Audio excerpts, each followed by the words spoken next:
नमस्कार साथियों, theory of structures का next lecture upon matrix method of analysis का सेकंड पार्ट आज डिस्कस करने जा रहे हैं। इससे पहले अपन ने फ्लेक्सिबिलिटी मेथड जो है एनालिसिस कर चुके हैं। अब अपन स्टिफनेस मेथड को देखेंगे जो कि लास्ट पॉइंट है, और इसके बाद अब कोई लेक्चर नहीं आएगा। थ्योरी ऑफ स्ट्रक्चर का अप्रोक्सीमेट लगभग कवर है, एक केबल वाला टॉपिक है। अगर कभी टाइम मिलता है तो उसको भी अपन लेक्चर में डिस्कस कर लेंगे, ठीक है। ये आप ये समझ के चलो कि ये लास्ट चैप्टर है, ठीक है। वो इतना इंपॉर्टेंस नहीं है। अब अपन इसमें अब इससे पहले अपन स्टिफनेस मेथड के जो बेसिक डेफिनेशन है और फ्लेक्सिबिलिटी मेथड के जो बेसिक डेफिनेशन है उससे पहले लेक्चर में अपन डिस्कस कर चुके हैं, ठीक है। उसका जो आपको आपको लिंक है आपको डिस्क्रिप्शन में मिल जाएगा, ठीक है। वो वीडियो अगर आपने नहीं देखी है तो वो वीडियो जरूर देखें, इसके बाद ये वीडियो देखें, और आई बटन पे भी आपको शो हो रहा होगा, ठीक है। तो development stiffness matrix method direct अपन क्वेश्चन डील करेंगे। इसमें अपन डिफरेंट डिफरेंट टाइप के क्वेश्चन डील करेंगे, जिससे हमें एक आइडिया लग जाएगा कि किस तरह से स्टिफनेस मैट्रिक्स के क्वेश्चन को सॉल्व किया जाता है, ठीक है। तो पहला क्वेश्चन है जैसे develop the stiffness matrix for the given coordinate system, ठीक है। अब इसमें देखो एक सिंपली सपोर्टेड बीम दी हुई है, ठीक है। इसमें अपन को क्या है, दो कोऑर्डिनेट दिए गए हैं 1 और 2। अब देखो इसको कैसे डील करते हैं। तो अपन को क्या करता है, स्टिफनेस मेथड में ये बोलते हैं कि यूनिट डिस्प्लेसमेंट अपन को अप्लाई करना है, और फ्लेक्सिबिलिटी में अपन क्या है, यूनिट फोर्स अप्लाई करते थे। तो give the unit displacement in direction 1 only without any displacement remaining all coordinate direction and measure the force required to develop all direction. क्या है, अपन को 1 में डिस्प्लेसमेंट जैसे अप्लाई करना है, फिर उसके बाद फोर्स चेक करते हैं अपन, 2 में अप्लाई करने के बाद तब फोर्स चेक करते हैं। तो वो ये है, ठीक है। तो कितना रिक्वायर्ड फोर्स है, तो मैंने एक पे अप्लाइड किया, जैसे मैंने माना थीटा है, थीटा ए पे अप्लाइड किया मैंने माना है। अब एक सिंपल केस देखते हैं अपन कि अगर अपन स्टिफनेस मैट्रिक्स को ना देखें, सिंपल इसको एनालिसिस करें तो इसमें क्या क्या क्या चेंज है, ठीक है। जैसे मैंने सिंपल अगर मूवमेंट अप्लाइड करता हूं तो यहाँ पे मूवमेंट क्या होगा, जीरो, सिंपल, ठीक है। यहाँ पे थीटा ए आएगा, यहाँ पर थीटा भी आएगा। अब देखो मूवमेंट के बाद अगर अपन सिंपल अगर सिंपली सपोर्टेड बीम में तो एम एल अपॉन में 3 आई होता है, ठीक है। तो यहाँ पे theta equal to 1 M L upon में 3 आई स्टिफनेस के लिए, क्योंकि फोर्स रिक्वायर्ड है। तो मूवमेंट की वैल्यू क्या आएगी, 3 आई बाई एल मूवमेंट पे, ठीक है। ये अपन निकाल देते सिंपल केस में, और मूवमेंट बी पे क्या आ जाएगा, जीरो। अब सेम केस अपन क्या करते हैं, अब अपन स्टिफनेस मैट्रिक्स मेथड से देखते हैं। इसमें क्या करते हैं, अब ये कोऑर्डिनेट अपन ने अप्लाइड कर दिया, ये कोऑर्डिनेट अप्लाइड कर दिया, तो सेकंड जिस पे भी कोऑर्डिनेट अप्लाइड करता है तो वो सपोर्ट मान जाते हैं, फिक्स की तरह बिहेव करती है, ठीक है। तो मैंने एक पे अप्लाइड किया तो इसका फ्री बॉडी डायग्राम इस तरह से, डिफ्लेक्टेड शेप इस तरह से बनेगी इसकी। मैंने माना यूनिट डिस्प्लेसमेंट कितना दिया है, 1। तो यहाँ पे m लगा दिया मैंने। अब क्या होगा, theta equal to M L upon 4 देखो यहाँ थीटा है तो यहाँ पे अब ये वाला कोऑर्डिनेट अब हिंज नहीं होगा। अब ये क्या होगा, रोलर जो है अब बन जाएगा ये फिक्स की तरह, क्योंकि यहाँ पे कोऑर्डिनेट है। अब इसी की डायरेक्शन में अपन ने कैरी ओवर मूवमेंट जो देखा था उसमें कितना है, जैसे यहाँ पे m है तो यहाँ पे कितना ट्रांसफर होता है, फिक्स सपोर्ट पे हाफ होता है, ठीक है। जो अपन ने डिस्कस एक बार मूवमेंट डिस्ट्रीब्यूशन मेथड में भी देखा था। तो theta equal to M L upon में 4 यहाँ पे वैल्यू हो जाएगी theta equal to 1 M L upon में 4 क्योंकि 1 क्यों रखा, क्योंकि अपन को यूनिट डिस्प्लेसमेंट या रोटेशन क्या रखना है, 1। इससे जिससे क्या होगा, एम बाई थीटा की वैल्यू क्या होता है, एम बाई थीटा क्या होता है, स्टिफनेस या फोर्स पर डिफ्लेक्शन, ये भी क्या है, स्टिफनेस है। तो एम इक्वल टू आ गया 4 बाई एल। तो ये आ गया 1 की वजह से 1, किसे बोलते हैं 1, ये तो अप्लाइड यूनिट फोर्स है, और किस किस में रिक्वायर्ड है वो ये है सेकंड वाला, ठीक है। तो के 1 आ गया, कितना आ गया 4 अब 1 की वजह से 2 में, अब देखो यहाँ पे से मूवमेंट अप्लाइड किया तो इसकी वजह से तो आ गया ए पॉइंट पे। अब बी पॉइंट पे देखना है हमारे सेकंड कोऑर्डिनेट में, तो यहाँ पे देखो सेकंड कोऑर्डिनेट में भी क्या है, मूवमेंट की डायरेक्शन है सेकंड, रोटेशन कोऑर्डिनेट है 2 पे। तो इसी डायरेक्शन में जो जनरेट मूवमेंट हो रहा है क्या, वो क्या हो रहा है, एम बाई 2 हाफ मूवमेंट। तो जो एम आया है फर्स्ट का उसका हाफ कर देते हैं, तो एम कितना आया था 4 इसका हाफ कितना जाएगा 2 ठीक है। क्लियर है। अब नेक्स्ट देखते हैं अपन, आप गिव या unit displacement in second direction only without any displacement remaining coordinate in direction and measure the forces required to develop in the all the direction, ठीक है। तो यहाँ पे मैंने मूवमेंट अप्लाई किया सेकंड डायरेक्शन में थीटा भी, तो अब थीटा है इधर आ गया। तो अब क्या करेंगे, ये तो सिंपल केस था वही वाला जैसा अपन सेम करते आ रहे, अब इसको अपन स्टिफनेस से करेंगे। तो क्या मूवमेंट अप्लाई करा तो ये बिहेव कैसे करेगा, फिक्स की तरह जस्ट रिवर्स, ठीक है। थीटा भी इक्वल टू 1, तो वो इसमें क्या हो जाएगा, अगर 2 की वजह से 2 पे देख रहे हैं अपन तो क्या हो जाएगा, 2 की वजह से 2 तो 4 वही आएगा 4 तो m जो m की जो वैल्यू है 4 के टू टू जो अपन ने सेम पहले केस में था। अब के 2 की वजह से 1 में, तो ये जहां पे मूवमेंट है तो इस पे क्या आ जाएगा, हाफ। अब इस डायरेक्शन में आ रहा है, उसी डायरेक्शन में कोऑर्डिनेट है तो इसलिए पॉजिटिवली आया, रिवर्स होता तो नेगेटिव आ जाता, ठीक है। तो k इक्वल्स टू अब स्टिफनेस में k11 k12 k21 इसमें वैल्यू पुट कर देंगे। अब फ्लेक्सिबिलिटी क्या होती है, 1 अपॉन स्टिफनेस। अब इसको k इनवर्स भी बोल सकता हूँ, k इनवर्स अपन निकाल सकते हैं एडजॉइंट ऑफ k अपन में मैट्रिक्स मेथड से। तो क्या है, इस तरह से ये वैल्यू k इनवर्स वैल्यू किसकी हो गई, फ्लेक्सिबिलिटी की, इससे भी डायरेक्टली कैलकुलेट कर सकते हैं। अब क्या करेंगे, सेकंड मेथड देखेंगे। हर क्वेश्चन की अलग अलग अपने लिए इंपॉर्टेंस है, हर क्वेश्चन अलग टाइप का मिलेगा, इसलिए सारे क्वेश्चनों को देखें और वीडियो को एंड तक जरूर देखें। ठीक है, यूनिट डिस्प्लेसमेंट अगर हम वन में अप्लाइड कर रहे हैं, अब देखो इस केस में देख रहे हैं वन में टू कोऑर्डिनेट है, वन और टू पे फ्रेम में। ठीक है, ये कॉलम ए बी और बी सी दो मेंबर है, एक में अप्लाइड किया तो दूसरा क्या, दूसरे में क्या डायरेक्शन, पहला क्या, unit displacement in one direction only and the compute force required to develop in all direction. All direction कितनी है, तो वन और टू में देखना है। तो के वन वन में क्या होगा, M by theta, theta equal to one है। अब ए पॉइंट पे देखो स्टिफनेस, अब देखो क्या होगी, एक तो बी सी की होगी और एक ए बी की होगी। ए बी मेंबर क्या है, फिक्स की तरह बिहेव कर रहा है तो 4a/l। ये भी क्या कर रहा है, अब देखो यहाँ हिंज है, अब ये यहाँ पे कंफ्यूज मत हो जाना कि यहाँ पे कोऑर्डिनेट लगा हुआ है सेकंड, तो ये किसकी तरह बिहेव करेगा, फिक्स की तरह, तो इसलिए इसका कोऑर्डिनेट क्या आएगा, 4a/l। तो टोटल 8a/l, तो ये के वन की वजह से वन में, अब वन की वजह से टू में देखेंगे अपन। तो क्या करेंगे, अब देखो नीचे जैसे इसमें फ्री बॉडी डायग्राम में दिखाया हुआ है कि थीटा है, थीटा भी, यहाँ पे इसमें कोऑर्डिनेट में जो स्टिफनेस आई, स्टिफनेस आई। ठीक है, अब वन की वजह से टू में, टू कोऑर्डिनेट कौन सा है, ये रहा। ठीक है, तो यहाँ पे मूवमेंट मान के चलो m है, तो यहाँ पे कितना हो जाएगा, m/2। तो इस अब अपन BC के देखेंगे ना कि ओवरऑल जॉइंट के। ठीक है, तो BC पे अगर इस डायरेक्शन में मूवमेंट कितना आएगा, 4a/l, तो इस पे कितना आ जाएगा, हाफ, तो क्या आ जाएगा 2a/l m/2 का। ठीक है, ये हो गया। अब वही सेकंड में अप्लाइड करेंगे इसमें, तो फर्स्ट में देखेंगे, आप देखो सेकंड में जैसे ही अप्लाइड किया तो फर्स्ट भी तो क्या फिक्स की तरह बिहेव करेगा, मैंने फिक्स मान लिया इसको, तो इसका भी डिफ्लेक्टेड शेप कुछ इस तरह से होगा। ठीक है, तो यहाँ पे थीटा सी इक्वल टू 1, तो ये क्या हो जाएगा, सेम k22 बराबर 4a/l। तो k21 क्या हो जाएगा, m/2, वही हाफ इस पे ट्रांसफर होगा 2a/l, डायरेक्शन सेम है इसलिए पॉजिटिव। नेक्स्ट केस, अब ये एक फ्रेम है। ठीक है, इस तरह से, अब इसमें भी देख लेते हैं। अब इसमें भी दो कोऑर्डिनेट हैं, अब अपन क्या करेंगे, एक एक करके देखेंगे। फर्स्ट में अप्लाइड किया पहले यूनिट लोड, यूनिट डिस्प्लेसमेंट। ठीक है, अब फोर्स कितना रिक्वायर्ड है उसमें देखेंगे अपन, और डायरेक्शन में। तो अपन ने इसका फ्री बॉडी डायग्राम बनाया इस तरह से, किस तरह से डिफ्लेक्टेड इसकी शेप बनेगी। तो सी पॉइंट पे मैंने मूवमेंट अप्लाइड किया जैसे एम। ठीक है, यहाँ पे इस तरह से इसकी डिफ्लेक्टेड शेप बन गई, क्योंकि दोनों पे कोऑर्डिनेट है तो दोनों फिक्स की तरह बिहेव करेंगे। तो थीटा सी इक्वल टू आया 1, तो 1 आया, तो यहाँ पे कितना आया, मूवमेंट आ गया, एम आ गया, जनरेट हो गया। ठीक है, तो अब सीधी सी बात, 1 की वजह से 1 में, अब ये कौन सा केस हो गया, एक प्रॉप कैंटिलीवर की तरह ही हो गया या फिक्स की तरह हो गया, तो फिक्स की तरह क्या हो गया, 4a/l। ठीक है, 1 की वजह से 2 में क्या हो जाएगा, हाफ हो जाएगा। अब यहाँ पे जितना ही मूवमेंट है इसका हाफ ट्रांसफर हो जाएगा, तो k12 बराबर क्या हो जाएगा, 2a/l हाफ। अब सेकंड में अप्लाइड करेंगे, ये सेकंड है। ठीक है, तो यूनिट डिस्प्लेसमेंट, तो कोऑर्डिनेट कंप्यूट करेंगे, force required, force develop in the all direction में कौन कौन से होंगे, अब देखो 2 की वजह से 2 में देख लेते हैं पहले। तो इस पॉइंट पे 2 पे, तो इसकी डिफ्लेक्टेड ऐसा होगा, इस तरह से यहाँ थीटा आएगा, एक यहाँ थीटा जनरेट होगा, एक यहाँ थीटा, एक यहाँ थीटा। ठीक है, तो अब क्या करेंगे, सबकी स्टिफनेस ले लेते हैं, के ओ ए, ओ बी, ओ सी, ओ डी। ठीक है, चारों के ले लिया अपन ने। तो अब देखो ओ ए की क्या है, ओ ए फिक्स की तरह है तो 4a/l। अब ओ भी देखो यहाँ पे कोई कोऑर्डिनेट नहीं है बी पॉइंट पे, तो अब क्या होगा, अब होगा ये हिंज की तरह बिहेव, तो 3a/l। ठीक है, अब देखो ओ सी में देख लो, ये भी हिंज की तरह बिहेव करेगा, 4a/l। ठीक है, अब सॉरी, ये फिक्स की तरह क्योंकि इस पे कोऑर्डिनेट है, तो 4a/l। अब ओडी कोई वो मेंबर नहीं है, तो फ्री वाला मैंने अपन ने मूवमेंट डिस्ट्रीब्यूशन में फिर में भी देखा था, तो क्या होगा इसका, जीरो स्टिफनेस। तो टोटल 11/ei, तो k22।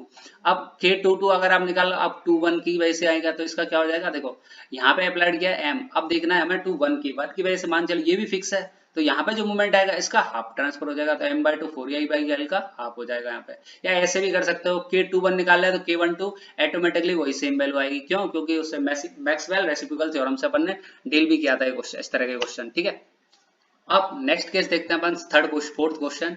इसमें क्या है, अपन को अब क्या है, फोर्स की डायरेक्शन में एक कोऑर्डिनेट दिया हुआ है, एक रोटेशन की डायरेक्शन में। ठीक है, तो अपन एक यूनिट डिस्प्लेसमेंट 1 में अप्लाइड करते हैं। अब देखते हैं कि इसमें क्या क्या फोर्स डेवलप होते हैं दोनों डायरेक्शन में। तो 1 की अप्लाइड किया, तो अब ये किसकी तरह, डेल्टा डिफ्लेक्ट होगा, डेल्टा क्या, अगर मूवमेंट होता तो रोटेशन आता, अब ये क्या, डेल्टा डिफ्लेक्ट होगा। तो इस तरह से मैंने ये मान लिया। अब देखो इस केस में अपन देखा था, तो मूवमेंट जनरेट होंगे इस पॉइंट पे भी, इस पॉइंट पे भी, क्योंकि फिक्स की तरह बिहेव कर रहा है। ये वाला पॉइंट गलती से बन गया, ये हिंज, ये रोलर सपोर्ट है। ठीक है, अब क्या होगा, डेल्टा।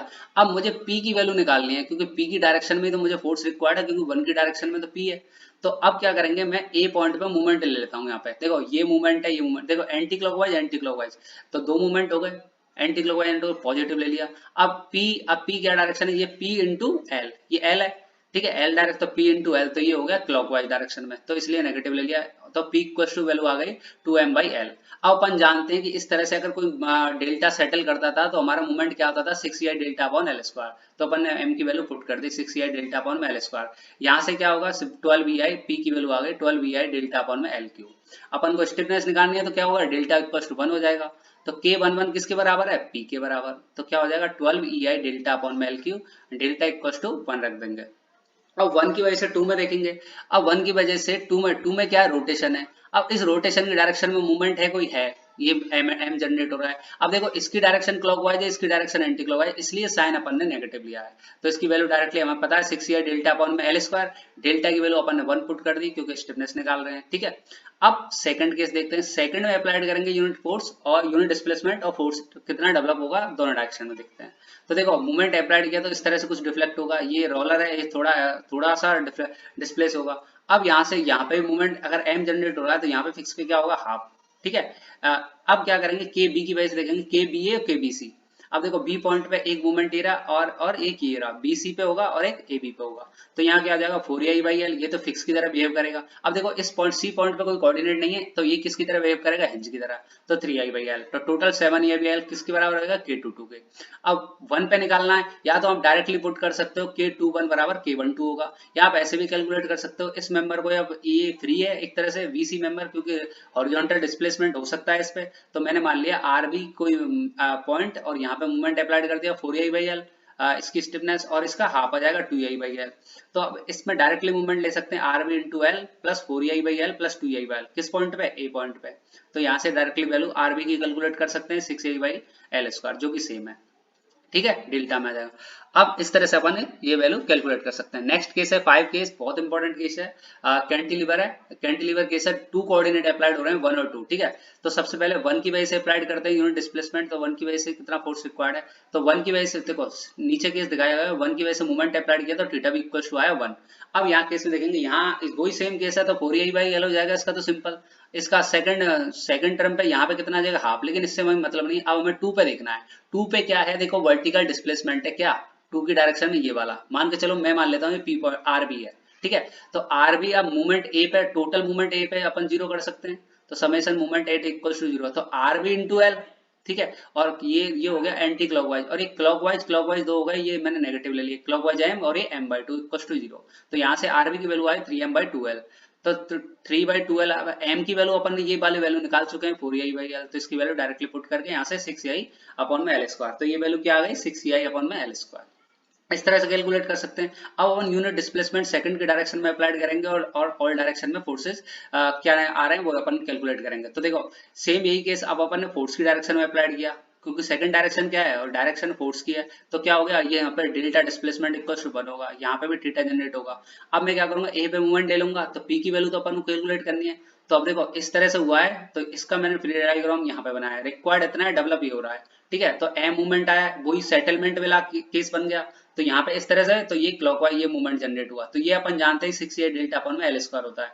तो आर एम ए ये एम ये हो गया, एम ये हो गया, 2m हो गया, तो एक ही डायरेक्शन इसलिए पॉजिटिव, और p इंटू एल ले लिया, ये l है, ठीक है। तो p into L equal to 0, तो p की वैल्यू 2m/l और 2/l, m की वैल्यू रख देंगे 6a डेल्टा अपन में एल स्क्वायर, यहाँ से डेल्टा इक्वल टू 1, तो k22 की वैल्यू p के बराबर आ जाएगी।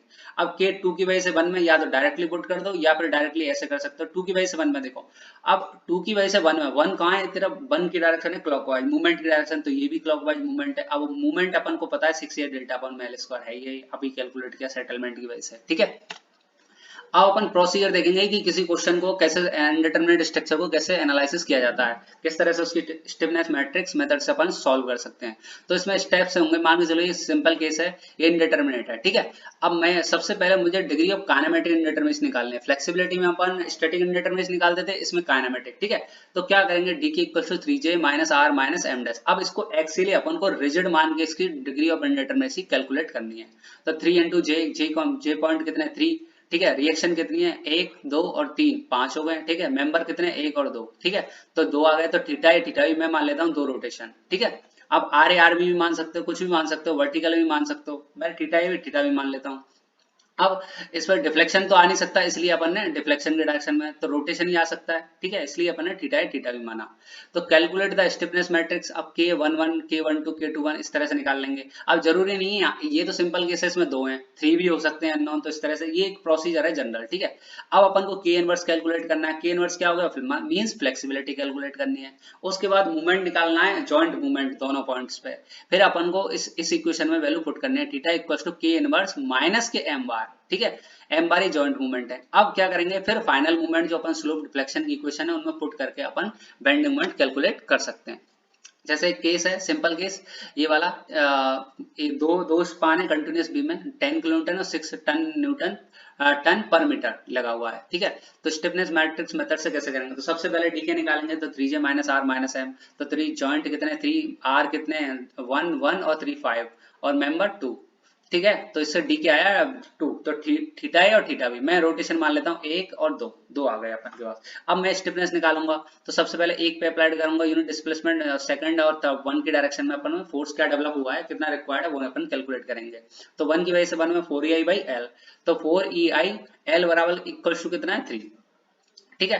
तो 3 एल इक्वल टू ये 3 है, ये 4 है। तो पहला वाला केस है, जैसे मैंने सिंपल इसका ड्रॉ कर दिया है कि मूवमेंट एम अप्लाइड किया थीटा इक्वल टू 1, तो ये वही प्रॉप कैंटिलीवर की तरह बिहेव करेगा। अब ये भी फिक्स की तरह बिहेव करेगा क्योंकि कोऑर्डिनेट है इस पे।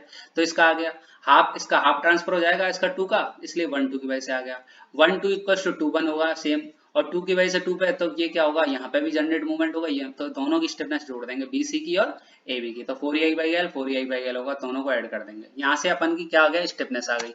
अपन के इनवर्स कैलकुलेट कर लेंगे फ्लेक्सिबिलिटी के लिए, तो ये के इनवर्स क्या आ गया, फ्लेक्सिबिलिटी। मैंने बताया था सिंपल एडजेंट ऑफ ए एडजेंट ऑफ के अपॉन में के बार, तो इस तरह से अपन कैलकुलेट कर लेंगे मैट्रिक्स मेथड से, जो अपन ने पिछले फ्लेक्सिबिलिटी मेथड में देखा भी था किस तरह से मैट्रिक्स को सॉल्व करते हैं। तो अब स्टेप 4 में क्या करें, जॉइंट मूवमेंट निकालेंगे ए और बी पॉइंट पे। देखो एम ए पे क्या है, ए पॉइंट पे क्या होगा, पी एल बाई 8 होगा, ठीक है, नेगेटिव होगा, इसलिए पी एल बाई 8 ले लिया अपन, पी एल 1 ले लिया स्पान पहला वाला, तो पी एल 1 बाई 8, तो ये कितना है 10 इंटू 3 इंटू 8, तो 3.75। अब बी पॉइंट पे निकालेंगे, बी पॉइंट पे क्या है फाइनल मूवमेंट, बी पॉइंट पे वैल्यू है अपनी सिंपल क्या ना, एक तो ये वाला केस है कौन सा बी ए, और एक है अपन का बी सी, तो बी ए और बी सी के दोनों को निकाल लेंगे। तो बी ए की वजह से पी एल बाई 8 पॉजिटिव आएगा क्योंकि क्लॉकवाइज है, और ये M B C anti clockwise है क्योंकि लोडिंग क्या है यूडीएल है, इस वजह से ये आ गया। तो दोनों की वैल्यू पुट करके माइनस 4.25। अपन को पता है थीटा इक्वल्स टू के इनवर्स एम, इक्वेशन में पुट करना है। तो एम की वैल्यू क्या, अब यहाँ पे नेगेटिव है, ये लिखा नहीं है, ठीक है, गलती से रह गया। तो यहाँ पे मूवमेंट, तो थीटा है थीटा भी, के इनवर्स की वैल्यू अपन ने कैलकुलेट कर दी, एम क्या हो जाएगा, एम बार ए और एम बार बी, दोनों की वैल्यू पुट कर देंगे अपन, सबकी वैल्यू पुट कर देंगे, यहाँ से थीटा भी कैलकुलेट कर लेंगे, ठीक है। अब नेक्स्ट के स्लोप डिफ्लेक्शन इक्वेशन जो सिंपल अपन ने डिस्कस की थी वही है, एम बार ए बी और 2 बाई एल 1 2 थीटा है theta B minus 3 delta by L, delta तो जीरो ही है, ठीक है, और पी एल बाई 8 इसमें वैल्यू सारी वैल्यू पुट कर देंगे, तो इसकी वैल्यू आएगी पहली 0, सेकंड की सेम यही इक्वेशन, इसमें सारी वैल्यू पुट कर देंगे अपन, स्लोप डिफ्लेक्शन के थीटा है थीटा बी की वैल्यू, ठीक है। तो यहाँ से 6.2, इसी तरह से एमबीसी में और एमसीबी में वैल्यू पुट कर देंगे। यहाँ से हम इस तरह से अपन सारी वैल्यू कैलकुलेट कर सकते हैं। तो यहाँ पे ये चैप्टर जो है वो होता है खत्म, ठीक है। तो इस तरह से अब आज अपन ने स्टिफनेस मैट्रिक्स जो मेथड है वो पूरा कवर कर लिया है, और लगभग इससे आपके सारे क्वेश्चन ये प्री और मेंस दोनों के लिए